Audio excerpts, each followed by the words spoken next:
Welcome to the Going Banana Show. Eugene Chaplin, son of the Great Charlie Chaplin. How are you? Fine. These strange days. These are really strange days. How's life in Switzerland? Like, it's the same as everywhere else, we've been on semi-lockdown now, but the kids still go to school and life continues. And how's Chaplin's World, the museum? Look, it's closed down. It was closed down, and it will open up middle of December for over Christmas, because Christmas is a good time as well for Chaplin's World to be open, because it celebrates as well when my dad died, because he died on Christmas Day. Very sadly. But what's the target audience for Chaplin's World? Is it children wanting to learn, but it must be so many older people that have so many great memories? Well, at first we thought it was going to be elderly people who remembered Chaplin, but the target is the families, because the main house is for people who know about Chaplin and can see how he lived there the past 25 years of his life. And then you have a second part, which is the studios, which is you discover his work. You actually go into his films and see some of the sets and stuff like that. But you were born there, right? You lived in this house. Yes, I was born there. I was the first one there and the last one out. How's that when you entertain guests into? There must be so many memories with your family, with your father, with your mother, all your sisters and brothers. It must be a bit weird now that it's. I don't want to disrespect you, but you could maybe relate it to Gracelands from Elvis. That you grew up there. Well, yeah, it's the family house. It is a bit strange, but I'm used to it. And as well, the family wanted this to happen, so it's not too bad. I'll tell you what I think is very strange. Usually a museum is about dead people. And when you walk in that museum, I have pictures of myself there. So I feel that very weird. Are all the family pictures still around the house still now? Yeah, well, there's a whole wall there with all the family pictures where you see, pictures of family life. And, it just proves to you that he lived there. And there's loads of family videos and stuff. What I have to ask you, Eugene, what's it like when you're born and you grow up and you've got your father, who's just your father to you, but he's probably the most famous person on the planet. Certainly, through a long part of his career, he was the most famous person in the planet. I mean, could you move around? Could you go shopping? Could you do without being hounded by every single person that wanted an autograph or a picture or something like that? Well, I think my father came to Switzerland because Switzerland is a very quiet country. The Swiss people are very shy, so they always keep a distance. They never dare go up to him. So for him, it was nice because after living in the States and all the troubles he had over there in the States, coming to Switzerland, at last he could have the normal life he wanted. He used to walk down to town to buy his newspaper and stuff like that. Mr. Chaplin, just going to buy a newspaper. Fantastic. But I mean, it must have been. But why? I thought about it because obviously I've read up about moving to Switzerland. Why Switzerland? Your father was born in London, and why Switzerland? I think it's a question of just pure luck. He knew Switzerland from years before, he used to go to Samoritz. And my mother was pregnant. And she definitely didn't want to give birth in a hotel because, he was in exile from America. So they drove around, and someone said, "Look, there's a really nice house for sale. You should go and see it." And he did. He visited it, and he loved it, and decided to go there. But it's true. Maybe he would have said maybe the south of France because it had more of the Californian kind of weather there. Was your father speaking French? A few swear words, and that's about it. It's the first language. I speak French, not as well as you. I speak French, but I think that might have been the first words I learned. But if you don't mind, I mean, I would love to talk because I think everyone has an interest in your father, and you can recount the story in its truth. But he started, from my knowledge, that he had quite a difficult upbringing. It was very poor in London. And but both of his parents were musical performers. Exactly. He was born in the East End of London, and his father, Charles Senior, was a musical entertainer. He used to sing romantic songs about romantic little love songs and stuff like that. He was a big charmer.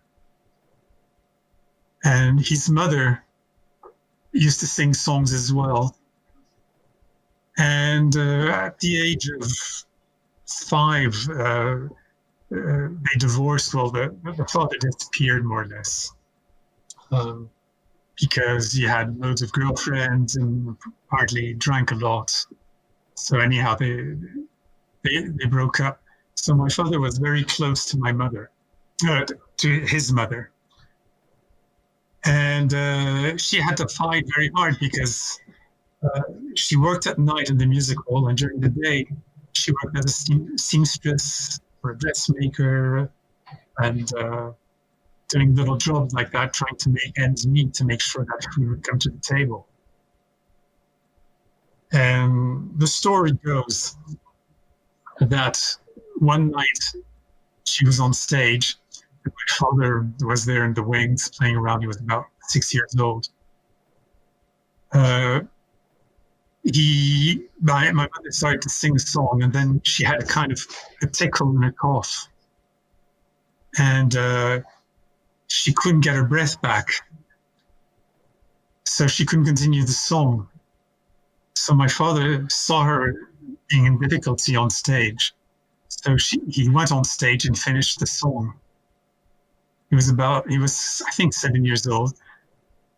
And people thought that was really cute. So they started to throw money at him. And he noticed more he was bowing, more money was being thrown at him. So what I like to say is maybe it was then he understood that was the kind of job he wanted to do. Amazing. I mean, I obviously influenced from his parents. I read on the internet, I read one quote that your father said, I was hardly aware of a crisis because we lived in a continual crisis. And being a boy, I dismissed our troubles with gracious forgetfulness. Wonderful. Yeah, exactly. Because afterwards, his mother had mental health problems. And she had to be interned into one of those, hospitals, psychiatry hospitals. So he was more or less left alone with his brother. And he was very young living now. On the street. He was very young. He was only 14 or something, no? Yes, exactly. He was living on the streets, basically, because he didn't want social services to take him away. And it's by seeing street performers at first, and then imitating people, walking and imitating people passing by and stuff like that. And then eventually he found a job in a circus where he learned a lot about the art of clowning and being an acrobat and juggling. And at the end, his brother found him a job in the Fred Carnot Company, which was the biggest musical company in England at the time. It had 2 or 3 troupes. And he played different parts. He played in Sherlock Holmes. He played a drunkard, which he became very famous for. And the Carnot troupe left to tour America. And in the same troupe was Oliver Hardy. I read that. And in a similar situation, situation to your father at that time, not famous, no money, I guess. Yes, I guess so. Yeah, they were on the same boat going over to America, and then my father was spotted by Max Sennett very quickly. So my father decided to leave Fred Carnot. And I think Stan Laurel continued for a while before he turned to cinema afterwards. Did they stay friends for forever? They knew each other, but I wouldn't say they were great friends. They didn't hate each other. I think it's just that they were both occupied with their own things. Right, but they both had exponential success. Yes. In a comedic form. Oh, definitely. And let's say Laurel and Hardy was later than Chaplin. They became famous just before the talkies, and they managed to get into the talkies. What is incredible about Laurel and Hardy is they dubbed their voices in different languages themselves. So when you see Laurel and Hardy in German, it's them speaking German. When you see Laurel and Hardy in Italian, it's them speaking Italian. Wow, I didn't know. They learned the text all phonetically. Wow, really, really great.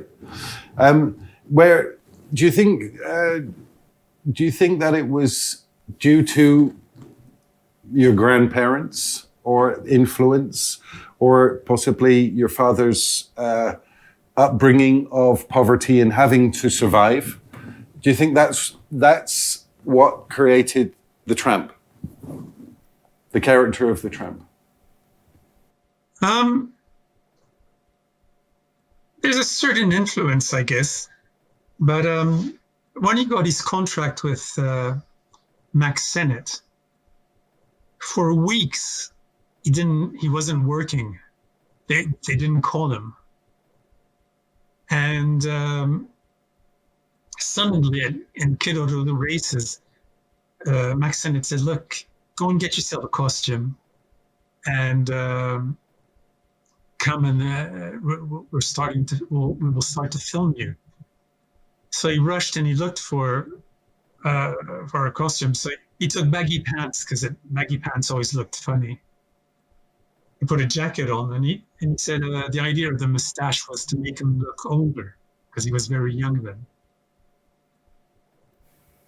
Yeah, I read that. I read that it was a little bit haphazard how the costumes and I think I read that he said he had no idea of what he was going to do, but when he put the costume on, he fell into it, and it was just the character was born. Yeah, so I think it's like clowning. It takes time to develop the character. At first, if you look at his really early films, it's just pure slapstick. And as it goes on, the character has the tramp has more personality, then you become socially conscious. There's all different steps. Yeah, I read about that, and I saw some pictures of just completely. And you think of today with all the social media, there was nothing like this, and it's amazing that news traveled around the world with his movies and the success. I read to see how many followers on Instagram different famous artists are now. And they're in their tens of millions.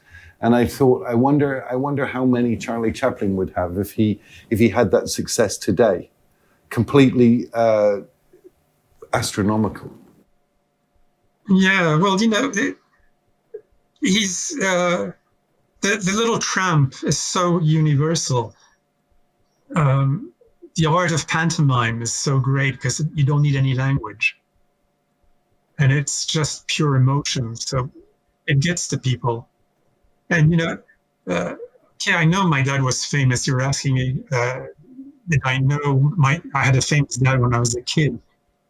At first, not, and then of course at school, people saying, "Oh, you're Charlie Chaplin's son," so you're kind of aware of it.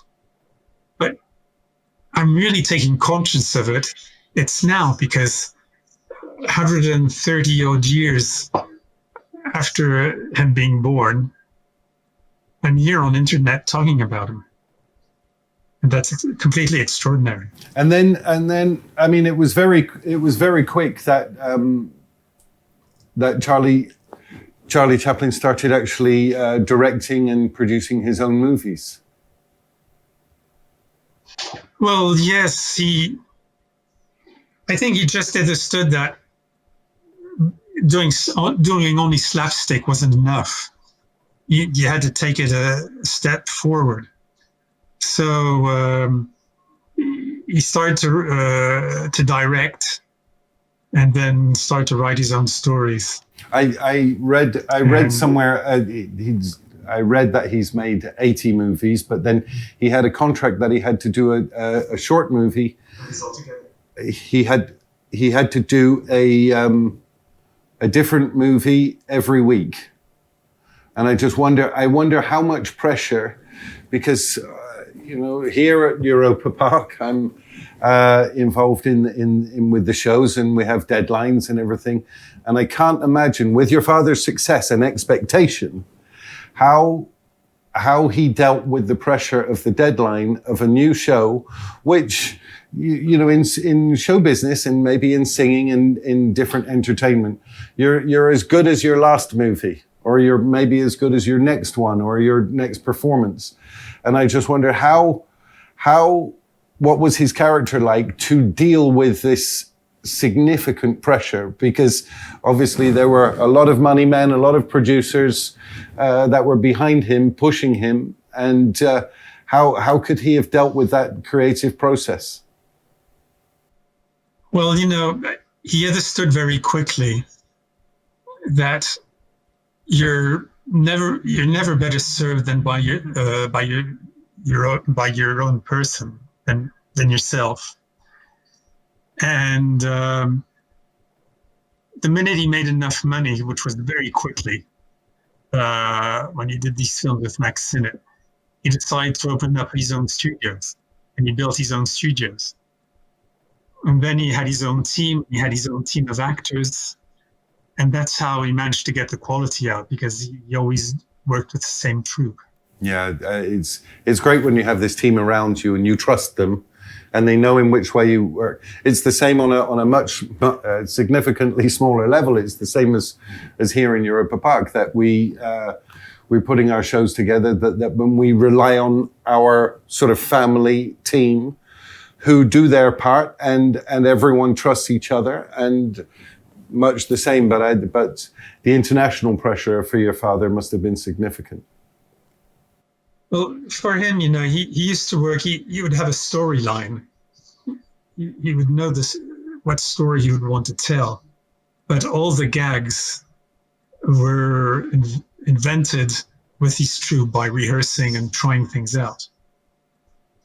That's why in some of these films you see there's so many takes, because he tries out one thing and then he realizes that it's not getting there or it's not funny. So he changes the scenery and tries something else. I guess it wasn't easy working for your father, because he was internationally known as quite a perfectionist. No.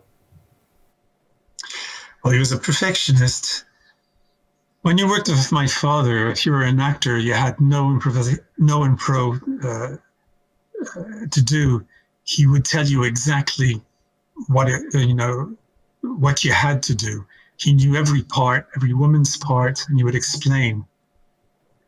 So, of course, what I say is he was a tyrant.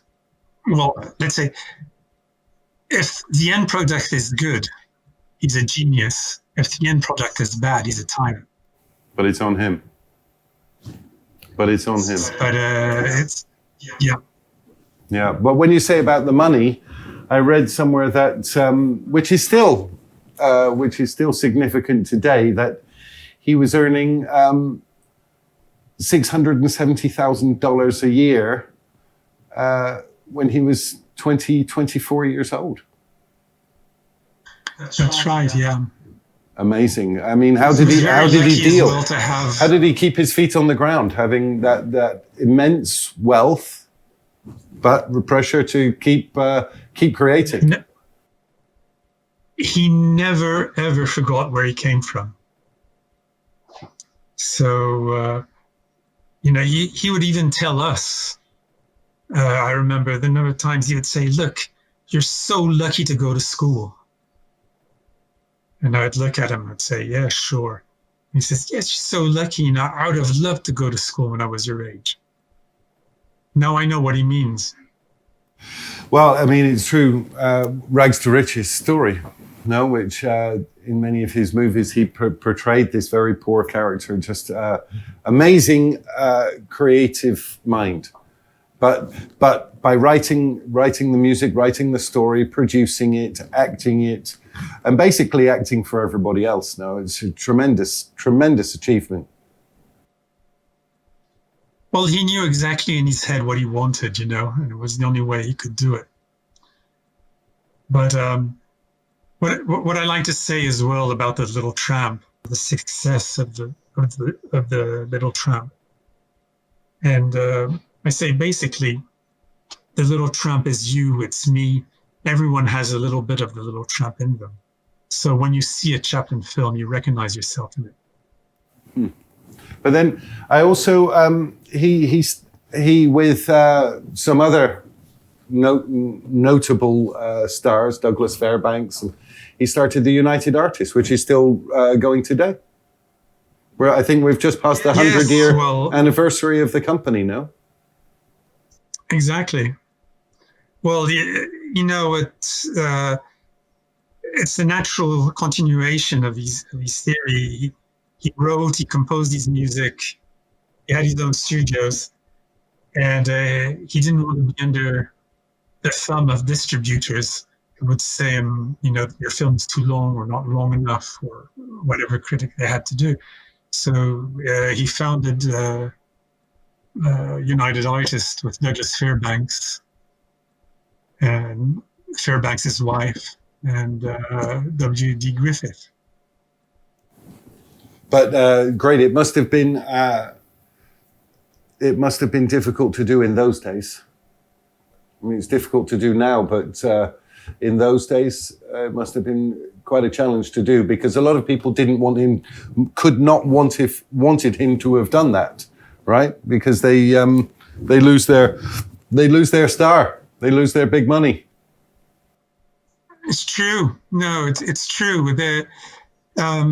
Most people were signed up under a company, and like Laurel and Hardy, and they didn't really got paid. And look at Buster Keaton. He lost all these films and everything. He didn't own anything. So my father knew how important it was. He knew how important it was when he composed music to have it protected.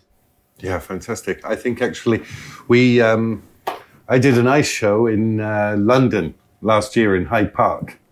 And I wanted to use this piece of music that I'd used, and we made a comedic video, and I wanted to use Smile, and I think we might have paid you some money for that on the rights.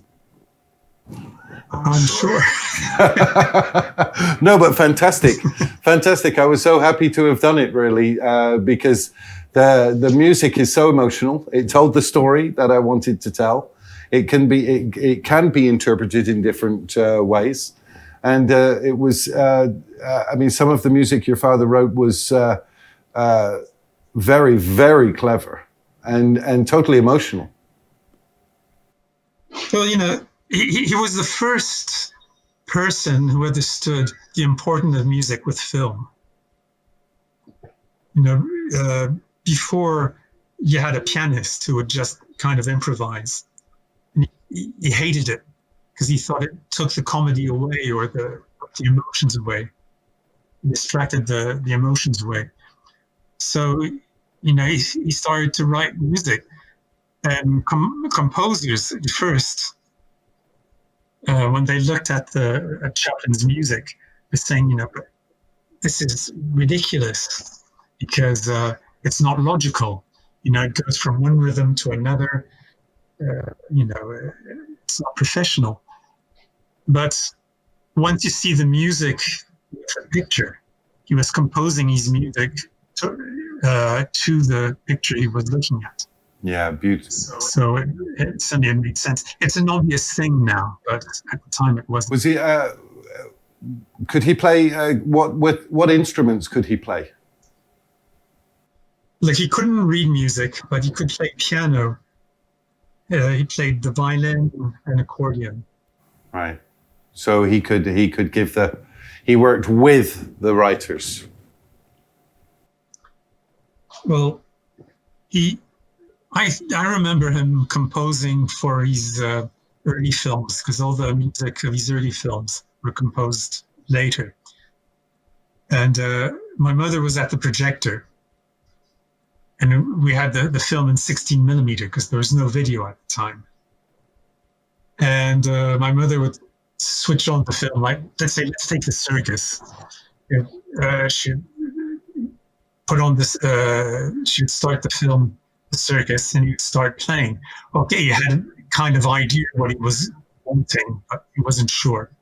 Then you'd tell my mother, stop, rewind back. So you had to rewind the film back and get that scene again. And you would start rewriting. And eventually, once he got the melody right, he would have an arranger next to him. The arranger was called Eric James. And Eric James would mark down the notes. Mm. And then during the whole way, your father got married a few times. Yeah. No, a lot of people have a lot of comments about that, but I think what you have to remember is that all the people in the show business in Hollywood at the time were very young. So you had a lot of girlfriends. Well, and he's the most successful artist in all the studios. Yes.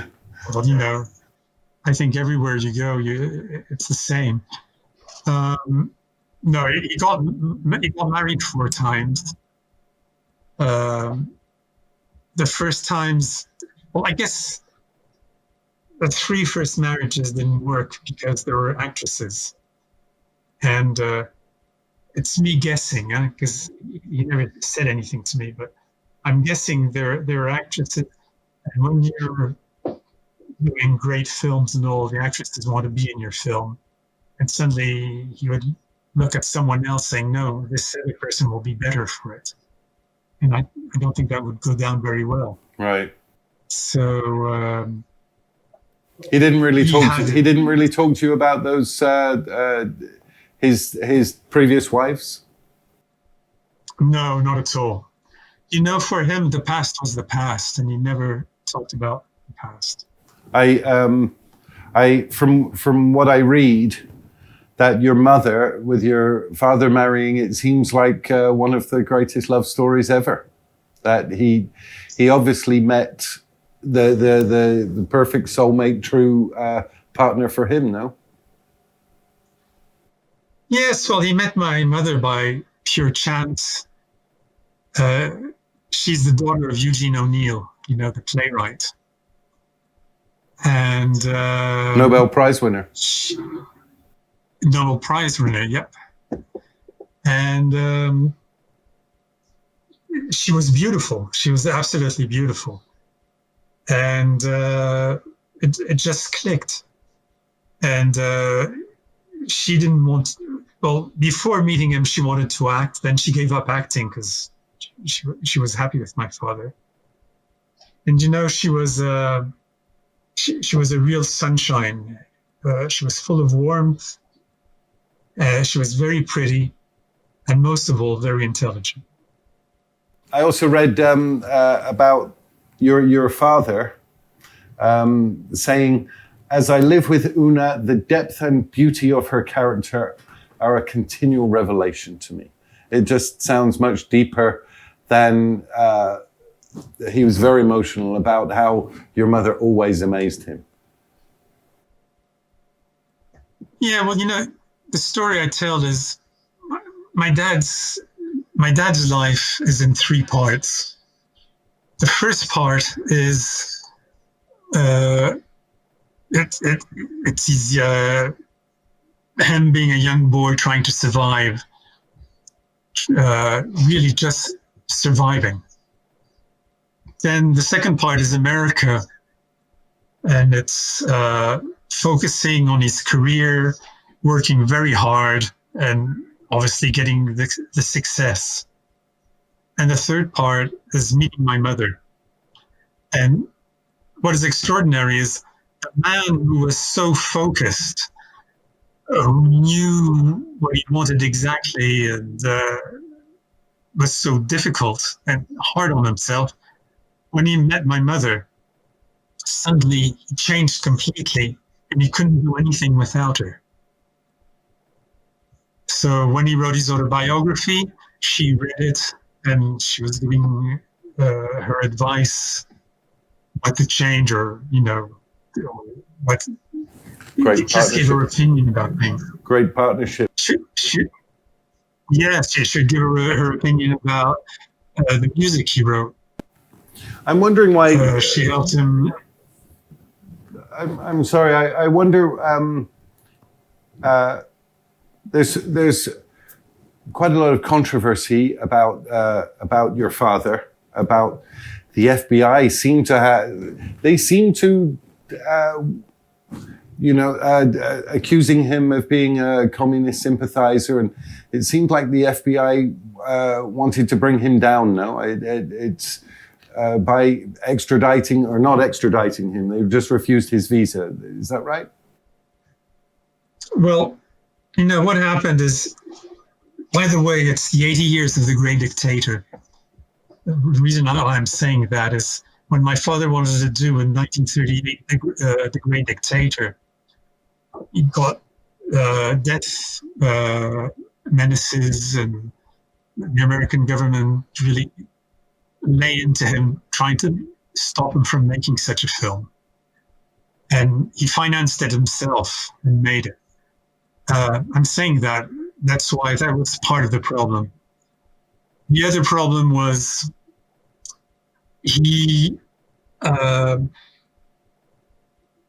there was a young girl. I'm trying to remember her name, but it'll come back to me.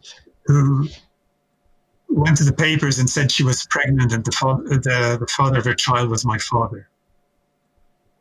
So all the Catholic organizations and the ultra-right started to say, oh, that Chaplin, bad reputation, and everything like that. And he did a paternity test, which was proved that the child wasn't his. But he was still condemned to pay a pension to that child till it was 18. I didn't understand that. Have you ever had an understanding of that? Why? I was told that paternity tests weren't uh, weren't accepted in the court at the time. So he paid for the child until 18. Yeah. And then the third thing was he always defended he hated injustice. And during the McCarthy period, if people thought you were a communist, you lose your job, you get sacked from wherever, and you couldn't work again. And people would be left starving with their families just because they were communists or communist sympathizers, I should say. So my father, out of provocation as well, said, I'm interested in new ideas. So yes, I'm interested in communism. And he said we shouldn't forget that the Russians held the front line and lost a lot of people. And if we're in a free world now, it's partly thanks to them as well. Right. And he said, if you want me to come and explain myself in front of the Anti-Communist Commission,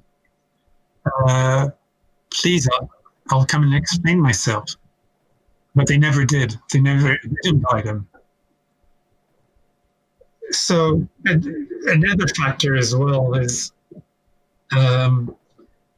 Hoover, the head of the FBI, knew how powerful Hollywood was in propaganda. And he gave out instructions to the major studios in Hollywood what kind of films should be there and how good, what they should talk about, and use them as propaganda films. And my father refused to do that. He says, I'll do the films I want to do, and no one is going to tell me. So the mixture of all that is when he left America to go to Europe to promote Limelight. He received a telegram saying that if he wanted to go back into the country, he would have to reapply for a visa, and we'll see if it will be considerate or not. So he said, after all what I've done for America, if they're going to treat me like that, I'm not going back. So he must have felt quite betrayed, no? Oh, totally betrayed. Totally betrayed, and he was very, very hurt about it. And he didn't talk about it much, but in Switzerland, he would go down every day to buy the Herald Tribune, just to keep in touch with what was happening in America. And then he didn't. It's only when he went back for the Oscar. 70s for the Oscar that, he didn't want to go back, but my mother pushed him. And he did go, and I think it was the best thing which happened to him, because it put his heart at peace. Very emotional. I saw the video of your father walking onto stage, 20-minute standing ovation. Very emotional, really, because it was. I don't want to say it was like an apology, but it was like an acceptance of, you're a great creator. You are one of the most influential people in our business. Somehow it came over to me as everyone was just saying we love you for your years of creative work. Yeah, well, it was recognition from the film industry. One of the biggest film industry in the world, which was Hollywood, and he was totally shocked by it. Yeah, it was very emotional. In a way, he was very touched by it. And your mother was there with him, right? Yeah, she wasn't even supposed to be there. And my father didn't want to go on stage, He says, I'm not going, son of a bitches, and whatever. And my mother convinced him, said, look, go on stage and I'll come after. How did he, because there's, did he talk like that, where you say, "Oh yeah, son of a bitch"? Would he talk with lots of passion and use these words? Because in the artistic world, I have to say, whether it's right or wrong, it still is used that people express emotion. I'm actually a lover of that. I like when I've had artists or something sort of losing it sometimes. I never really scold them, because I actually embrace them showing their character, because I think we learn more about the person. They feel eventually more comfortable about being a great artist. What makes them a great artist is their sort of extrovert character, and some people keep it reserved. But was your father very extrovert when he was talking with you, or was he reserved as a father? He wasn't an extrovert, but if he saw something he didn't like, for sure he would let us know. Yeah, he was quite a strict father. No, very, very strict on getting you all a great education and preparing yourself for the life. No.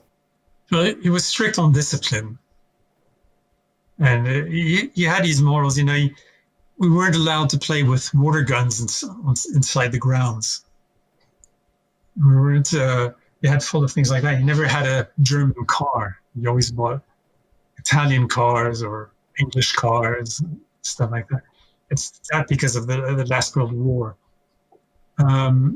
He was full of principles, but he knew that if a child is well educated, just by his manners, by saying please and thank you, that you'll have a better chance in the world because people will like him. Absolutely. And now you can go to many countries in the world and there's a statue of your father, even though that he's British or he's English. He's worked in America, but there's so many statues of your father around the world. They all claim a part of Charlie Chaplin. Yeah, well, everywhere they do now. I would say most of the world will think that he's American because obviously he made his fortune there in America. Yeah. But he stayed very British. You know, even his studios had a kind of countryside cottage look. Yeah. Do you spend English countryside. Do you spend much time in England yourself? Yeah. Well, I have my son there and stuff. I go quite a bit. But I noticed that even now, after all the history of movies, that some of your father's movies are still regarded as a masterpiece, the best of all time.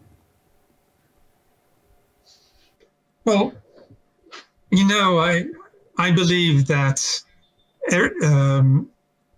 in every media, before it was books, then it was theaters, you had always people like Shakespeare, Molière, and all who knew how to bring out the eternal problems which are never solved. And Chaplin did that in his films. And the impossible love, the difference between rich and poor, and it's that, and it hasn't changed. You look at Modern Times, the film Modern Times, you know, you're talking about machine over man. Well, you know, we're getting there now.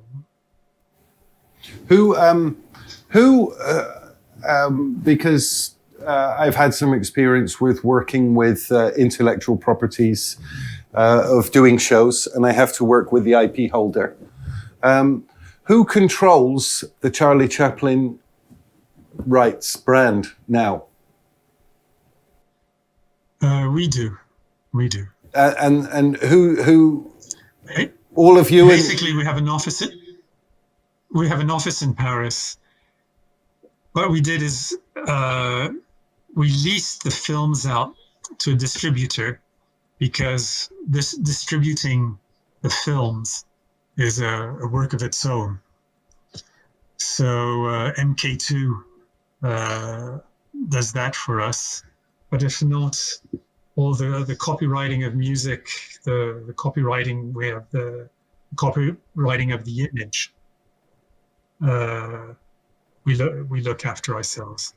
And how many? Is it all you and your brothers and sisters, or is it into the children? And how many people are on the board of that then? There's 8 of us, and we have an office which has guidelines, so we don't interfere all the time. But if there's a major demand, then we get an email and we vote. I just wondered, has anyone approached you to do a VR or an AR Charlie Chaplin content movie or presentation? What do you mean by VR and AR? I'm sorry. because here at Europa Park, that we've just opened a EUGENE concept, which is a VR concept. People will come in, they'll put the headset on. They've got sensors on their hands and their feet, and they turn into an animated character, and they have to do a challenge, and they go through a fantastic experience, shared experience with different people. And I just wondered, has anyone ever approached you, or with the augmented reality, whether someone said, hey, we can put Charlie back on stage for you? Well, yes, we were approached once or twice, but we did. The majority of us thought it wasn't a good idea. I think we have to see when that technology gets really good. Do you have fights amongst your family about that? Because somebody will come up with an idea. It's such a recognizable theme. But we do. Well, I think we all mean well, but we all have our own vision of our parents. So, as an example, if cigarette make says, "Can we use Charlie Chaplin to promote cigarettes? A make of cigarettes?" There'll be some of us will say no, because he was against. He always said he didn't want to promote cigarettes or alcohol. But then some of us will say, yes, but I remember in the early days he was smoking. So, and you have the debate. And the majority wins. And the majority wins, yeah? So there's 8 of you, so 5-3, and it's a go. Yeah. Cool. I also heard about that a few months, 3 months after your father died, somebody stole his coffin. That's right. Yeah, not long after his death, the police phoned up and said, "Oh, someone dug up the grave and stole the coffin." Unbelievable. It was during the period in Italy. You had Aldo Moro, who was kidnapped. And eventually, he was the bosses of the bosses in Italy. He was kidnapped and killed. So it was during the Red Brigade times as well. So you didn't know who we were dealing with. And my mother always said, "Look, we're not going to pay any ransom for a dead body. It's ridiculous."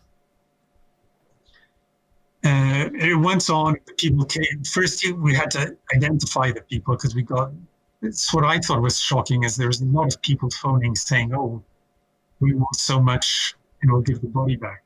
When we say, "Prove us that you have the body," right. They didn't. There were people trying to cash on it. Right. But eventually, we got photos of it, and just before they buried it elsewhere. Was that a traumatic affair? It must have been a traumatic it took affair. About 6 months. Yeah, well, especially for my mother, because some people were threatening the kids. They'd say, "Your kids go to school, we're going to get them there," and stuff. So for a while, the police had secret police guarding the schools and making sure everything was okay. So that wasn't nice. But when you see the end of it, it was just two poor guys basically trying to make a buck, and were inspired by Maria Callas because someone stole the body of Maria Callas at the time. And that's how they got the idea. So they went to jail, these two guys. So they ended up in jail, yep. Oh, one, no, because he had less to do, but the brains behind it, yeah. Huh. But when you're when your father was back in Switzerland, he was still creating, still working, and I just wondered, with you running around as a child, you're growing older. How what was he like when you were a child and he wanted to create something? There's so many different reactions from creators. Some, you look at a blank piece of paper, you don't know what to put on it, and they get moody and shut me in a room or something. How was your father creating while you were a child growing up? Well, he was very disciplined, and he had his times.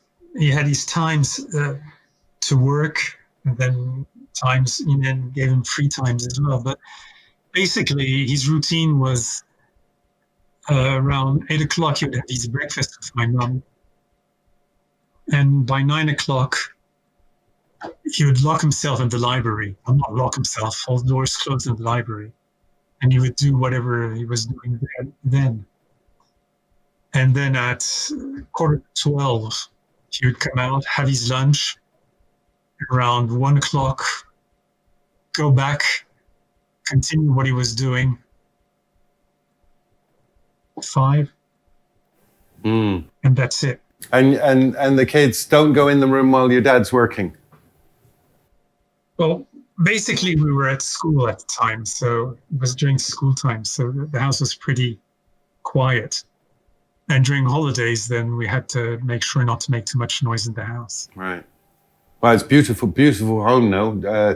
The gardens are fantastic. No, it's a great place. It's a great family place. You need a big family for that place. I'm definitely coming to visit that place. As soon as the COVID situation becomes easier, I'm definitely coming to visit. It looks absolutely wonderful what you've created. Well, the biggest compliment I got was I was in Lausanne, the local town here, and someone recognized me and said, "Oh, Mr. Chaplin, I want you to meet the biggest Chaplin fan you'll ever meet in your life." I said, "Okay." And they showed me this little boy who was about 6 years old. So I said, "You really like him?" And the kid said, "Yeah." And I said, "Well, then once you should go to Chaplin's World and see the place." And he says, "I became a fan because I wanted Chaplin's World." Yeah. So, that's exactly what we wanted. Yeah, great. So you get a lot of school visits and stuff like that, no? Yeah, well, it's mainly families, It's like the circus, I say circus is family entertainment. The traditional circus, anyhow. And the kids love the animals, the kids love the clowns, and whatever. The older people will like the acrobats, contortion, or whatever. Yeah, it's a good family. I heard that you had a lot of the circus, a lot of the Swiss circuses, Knock and Knie. They would come around and visit your father and bring artists around. Well, every year Knie came to town, and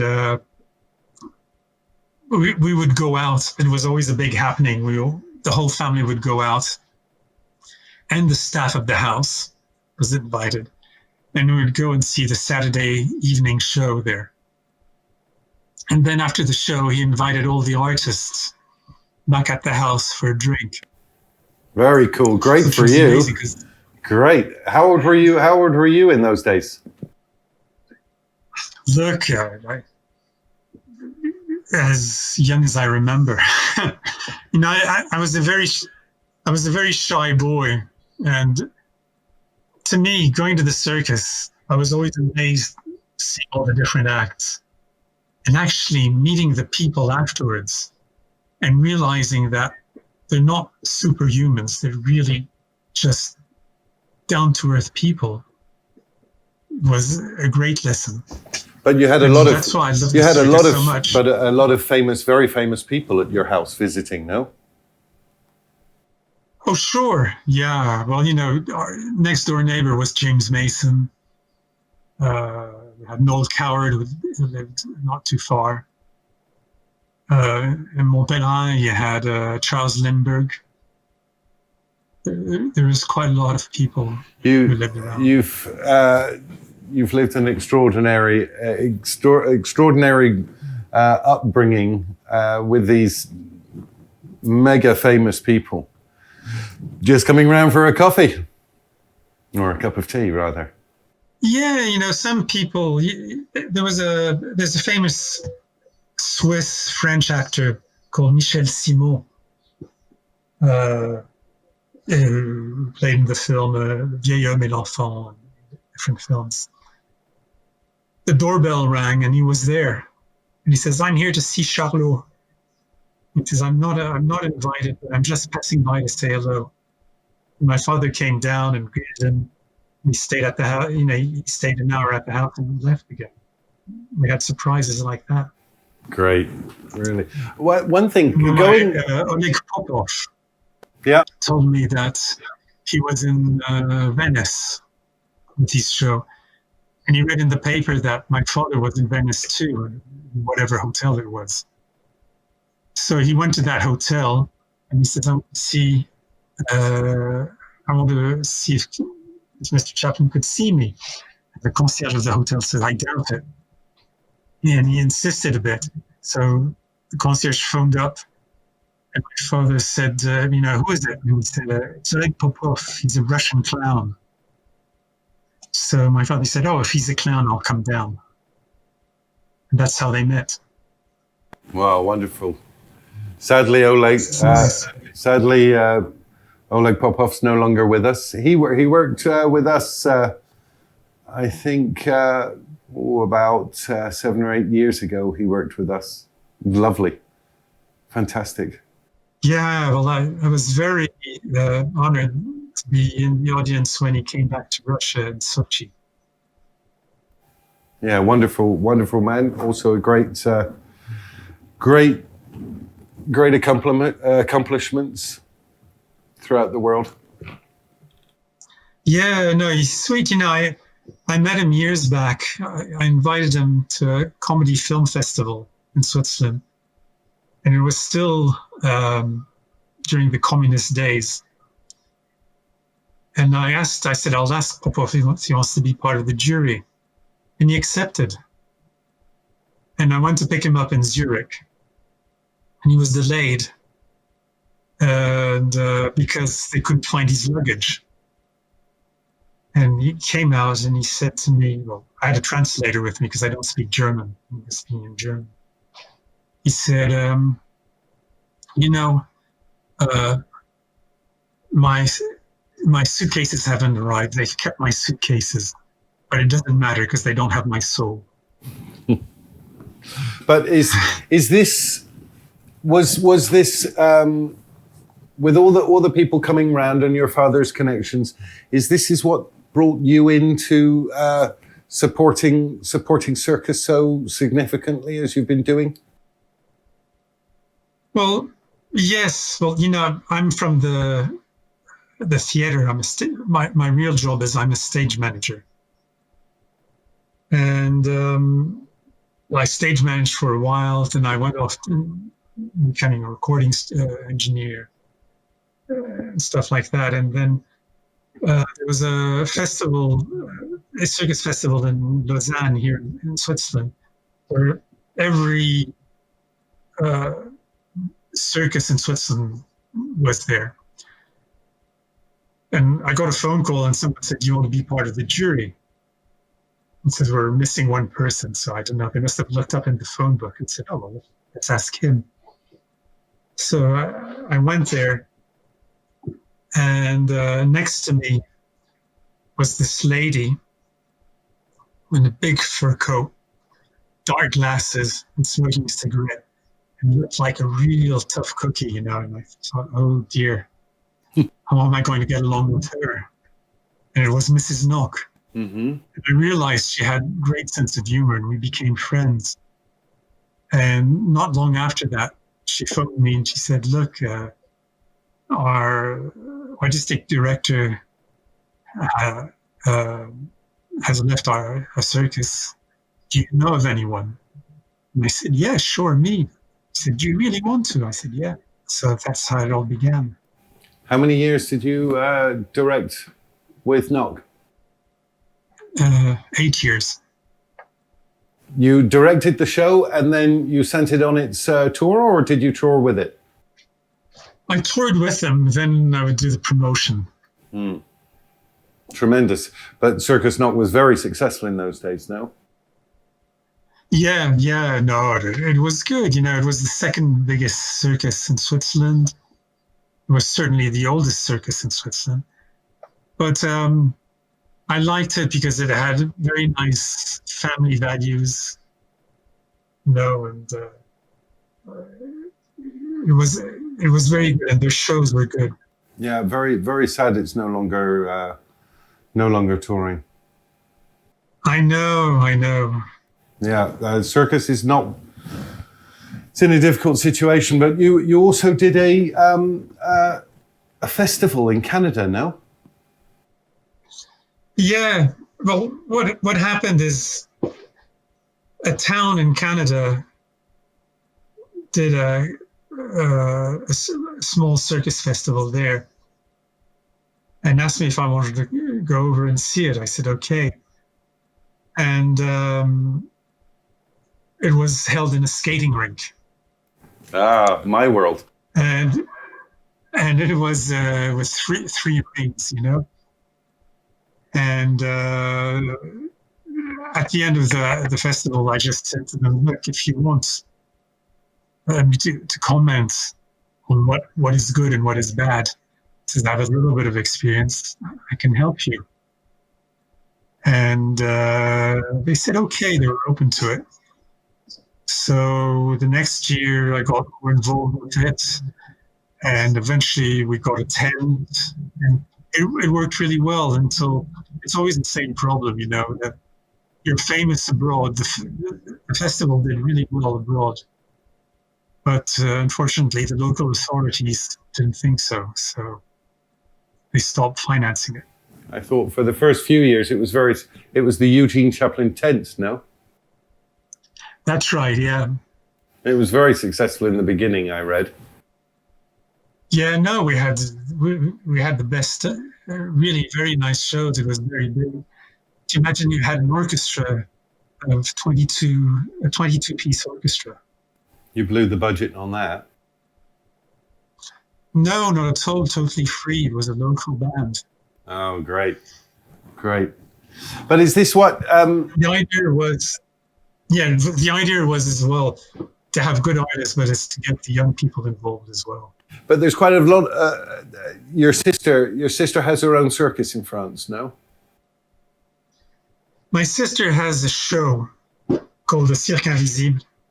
My sister, I think, was the first one with her husband to do taking circus things and put them on stage in a context. I watched a couple of videos of something like that, and I thought, when I was watching it, I thought it was taking the talent, recreating it on a stage, and I thought a little bit, without the budget of Cirque du Soleil, it was along those lines, really. I thought that they're trying to recreate, because this is what Cirque have done.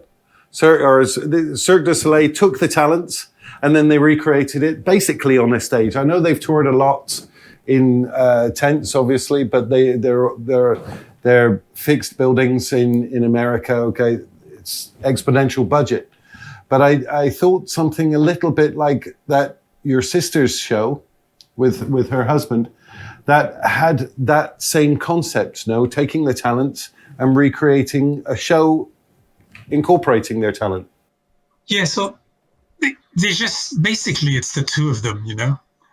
Uh, he does magic. He's a total eccentric magician, and my sister does typro, does trapeze, and a lot of transformation. And they do a whole show like that. It's like a dream. You come in, you have a certain kind of music, you sit down, and but it's like circus, but more intimate. And you don't get involved in that show. You don't offer your. So she calls me up sometimes and says, "Look, we're looking for such and such a thing. Do you know where we can get it?" If I have any ideas, I help her out in that way. What? But Where do you think we are in circus right now? I mean, we spoke about Knock, very famous French circus, Pinder, Skylight, Cirque du Soleil, all having terrible problems. Cirque, certainly, we heard that that they're bankrupt. I mean, maybe it's gone into chapter 11, the protection of bankruptcy. But where do you think we are with circus? What hopes do you have? look, I don't think it's the end of it. I think it will always exist. Definitely, I think it will come back. Of course, it's difficult now because all the old ones have, or a lot of the circuits have terrible financial difficulties because then there's no way they can make money because the audiences are not allowed. But once the audiences will be allowed again, I think people will come back. I like to think, under what form, there will be different forms. It will have to reinvent itself. Absolutely, it has to recreate. Yeah, well, you have like the problems with the animals now and stuff like that. But I think, the fact of going under the tent, having sawdust and having a band playing and have good artists and all that will always work. Because you can't get that anywhere else. No, it's fantastic. Like you say, the sawdust.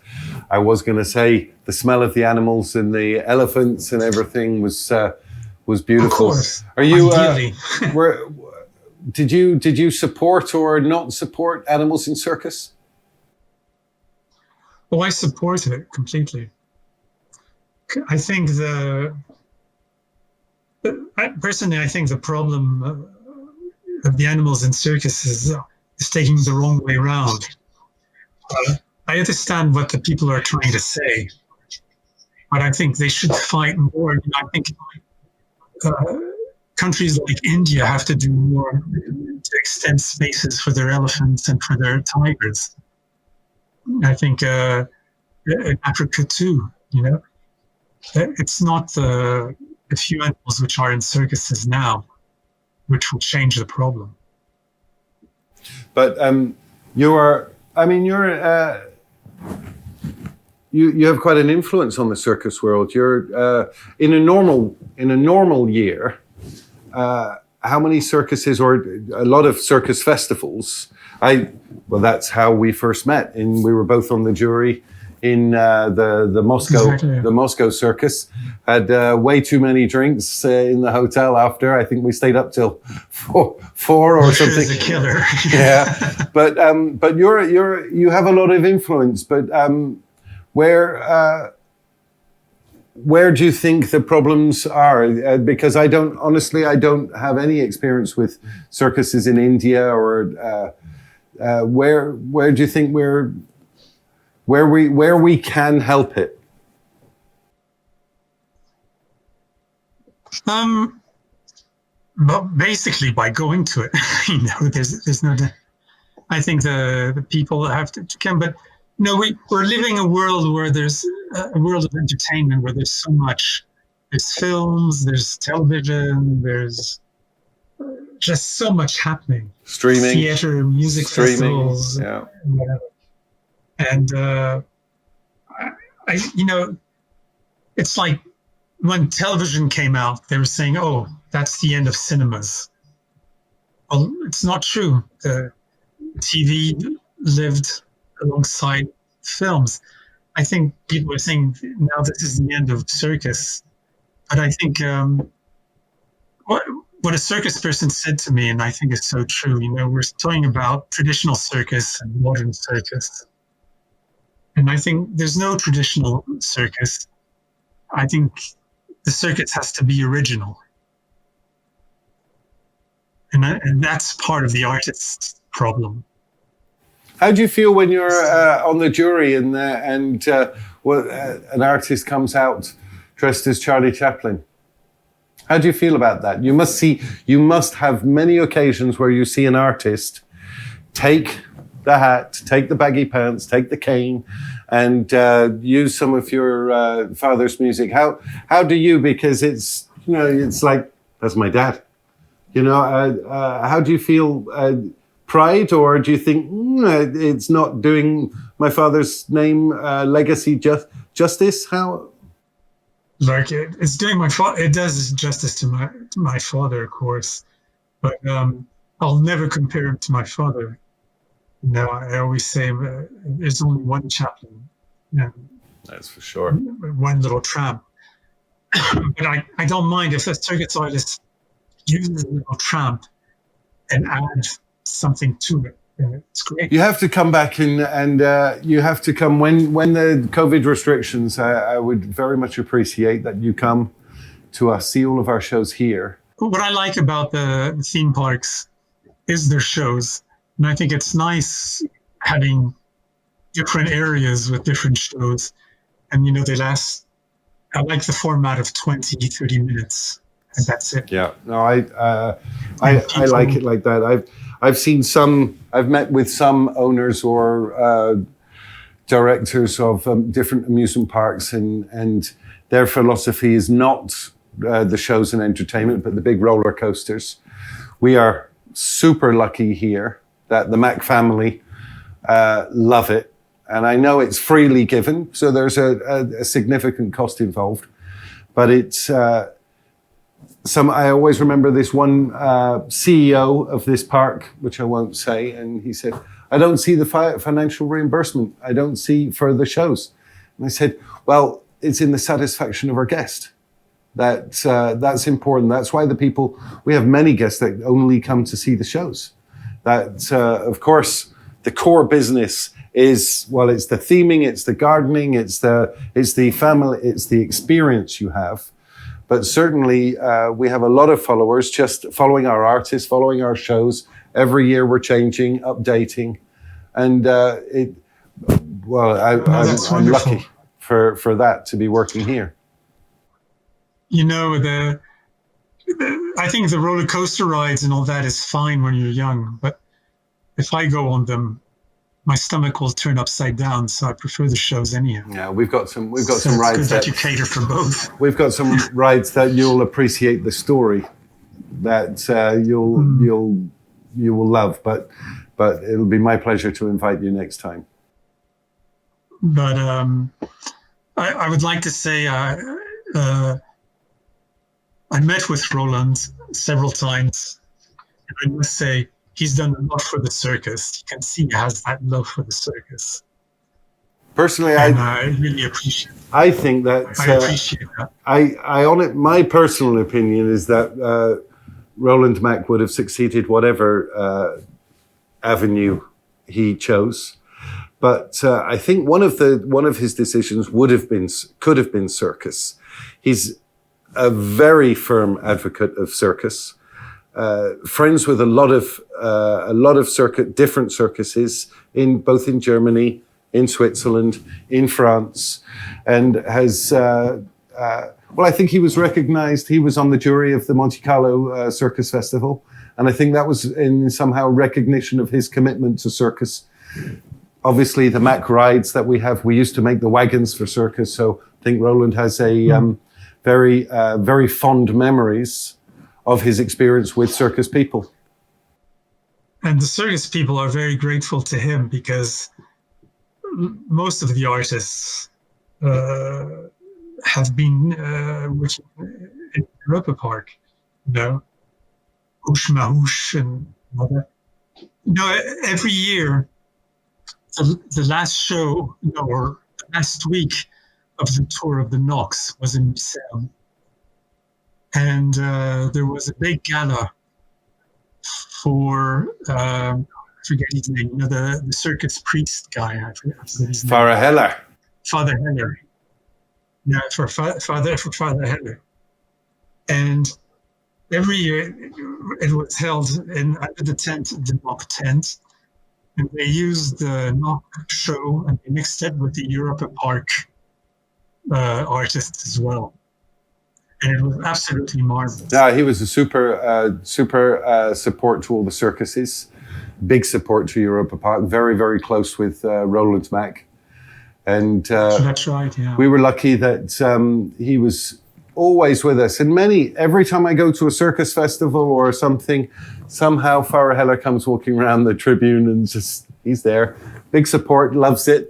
And you feel really good when he's there. He's a showman himself, you know. Of course, he absolutely gets his plays all the music, or I think he always plays When the Saints Go Marching In. No, is it? Yeah, well, I went. I won't give the name, but one of the circus's bosses died a few years ago.